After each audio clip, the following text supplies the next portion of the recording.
Hi friends, welcome back to my another new video. আচ্ছা, তোমরা বলো তো তোমাদের কার কার বিকাল হলে আমার মতো এরকম স্ন্যাক্সের ক্রেভিংস হয়? আমার তো প্রচুর হয়, আমার আর আমার বোনের। খুব ভালো লাগে এরকম পকোড়া টাইপের কোনো জিনিস খেতে। তো বাড়িতে আমাদের খুব একটা কেউ চা খায় না। বাপি আছে বলে এখন বাড়িতে বাপি চাটা খায়, না হলে আমাদের বাড়িতে চা হয়ই না বললে চলে।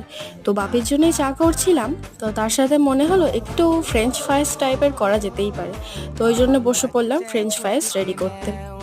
সব প্রসেসটা কমপ্লিট করার পরে তেলে হালকা করে ভেজে নিয়ে ওপর থেকে বিট লবণ, একটু লঙ্কা গুঁড়ো, একটু লেবুর রস ছড়িয়ে দিয়ে আমাদের রেডি স্ন্যাক্স। তোমাদের কার কার ফ্রেঞ্চ ফ্রাইস খেতে ভালো লাগে আমাকে অবশ্যই কমেন্ট করে জানিও। অন্যদিন আমার মাকে দিয়ে ভিডিওটা শেষ করি, কিন্তু আজকে একটা দিদা বাড়িতে এসেছিল, দিদাটা একটু অসুস্থ। তো দিদাটাকে দিয়েই আজকে ভিডিওটা শেষ করলাম। ভিডিওটা কেমন লাগলো আমাকে অবশ্যই কমেন্ট করে জানিও।